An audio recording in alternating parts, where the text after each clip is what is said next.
Viewers, Pakistan में आज तक कोई भी वजीर आजम 5 साल की मुद्दत पूरी नहीं कर सका और आज तक सिर्फ 2 असेंबलियां ही ऐसी हैं जिन्होंने अपनी 5 बरस की मुद्दत पूरी की है। इस वीडियो में हम आपको बताएंगे कि सबसे लंबे अरसे तक पाकिस्तान का वजीर आजम कौन रहा और ये अरसा कितना है, कौन सबसे ज्यादा अरसा वजीर आजम रहा पर उसकी मुद्दत को माना नहीं गया, सिर्फ और सिर्फ 13 दिनों के लिए पाकिस्तान का वजीर आजम कौन बना, वो कितना लंबा अरसा है जिसमें कानूनी तौर पर पाकिस्तान का वजीर आजम कोई था ही नहीं, यानी पाकिस्तान बगैर वजीर आजम के ही चलता रहा, और कौन सा शख्स कितने अरसे तक वजीर आजम की कुर्सी पर बैठा रहा, आइए जानते हैं। व्यूअर्स, पाकिस्तान के पहले वजीर आजम नवाबजादा लियाकत अली खान सबसे तवील अरसे तक वजीर आजम रहे हैं। वो 15 अगस्त 1947 को वजीर आजम बने और 16 अक्टूबर 1951 तक रहे, और ये वो दिन था जब उन्हें कत्ल कर दिया गया था। यूं उनकी पीएम शिप की कुल मुद्दत बनती है 1524 दिन, यानी 4 साल 2 माह और 1 दिन। लियाकत अली खान के बाद वजीर आजम के ओहदे पर सबसे ज्यादा अरसा रहने वाले शख्स का नाम है मियां मोहम्मद नवाज शरीफ। नवाज शरीफ जब तीसरी बार वजीर आजम बने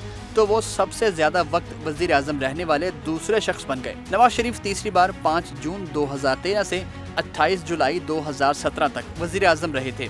उन्हें 28 जुलाई 2017 को सुप्रीम कोर्ट ने नाअहल करार दे दिया था। ये अरसा बनता है 1515 रोज, यानी 4 साल 1 माह और 23 दिन। लेकिन नवाज शरीफ तो नाअहल हो गए थे, मगर ये असेंबली पाकिस्तान की दूसरी असेंबली थी जिसने 5 साल की आईनी मुद्दत पूरी कर ली थी। और अगर नवाज शरीफ की एज ए प्राइम मिनिस्टर पहली 2 मुद्दतों की बात की जाए तो वो पहली बार 949 दिन और दूसरी बार 956 दिन वजीर आजम रहे थे। यूं वो अपनी तीनों टर्म्स में कुल 3432 दिन तक वजीर आजम रहे। और इस लिस्ट में तीसरा नंबर है यूसुफ रजा गिलानी का। यूसुफ रजा गिलानी की हुकूमत बनी 25 मार्च 2008 को, और ये हुकूमत या असेंबली पाकिस्तान की पहली हुकूमत या असेंबली थी जिसने अपनी 5 साल की मुद्दत पूरी की। मगर यूसुफ रजा गिलानी के बगैर उन्हें 26 अप्रैल 2012 को तौहीन अदालत के एक मुकदमे में सुप्रीम कोर्ट ने अदालत बर्खास्त होने तक सजा दी थी, और यूं वो बन गए थे मुजरिम। मगर उन्होंने वजीर आजम के तौर पर 19 जून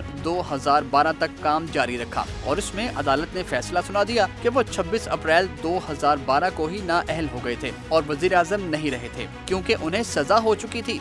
यूं उनका टोटल ड्यूरेशन तो बनता है 1548 रोज, यानी 4 साल 2 माह और 25 दिन। मगर कानूनी तौर पर उन्हें 26 अप्रैल 2012 को ही नाअहल करार देने से 55 दिन उनकी पीएम शिप से माइनस हो गए। यूं वो कानूनी तौर पर 1494 रोज, यानी 4 साल 1 माह और 1 दिन ही वजीर आजम रह सके। यहाँ अहम बात यह है कि अगर उनकी वजीर आजम रहने की मुद्दत 1548 रोज ही रहती तो वो सबसे ज्यादा अरसे तक पाकिस्तान के वजीर आजम रहने वाले शख्स होते। यानी यूसुफ रजा गिलानी इतने बदनसीब रहे कि सबसे ज्यादा अरसा वजीर आजम रहने के बावजूद भी तीसरे नंबर पर हैं, और सबसे ज्यादा ओहदे पर रहने वाले प्राइम मिनिस्टर्स की फहरिस्त में चौथा नंबर है जुल्फिकार अली भुट्टो शहीद का। कायदे अवाम 1422 दिन, यानी 3 साल 10 माह और 21 रोज तक वजीर आजम रहे। फिर 5 जुलाई 1977 को जनरल ज़ियाउल हक ने उनकी जमहूरी हुकूमत पर कब्जा करके मुल्क में मार्शल लॉ लगा दिया था, और 4 अप्रैल 1979 को भुट्टो साहब को फांसी दे दी गई।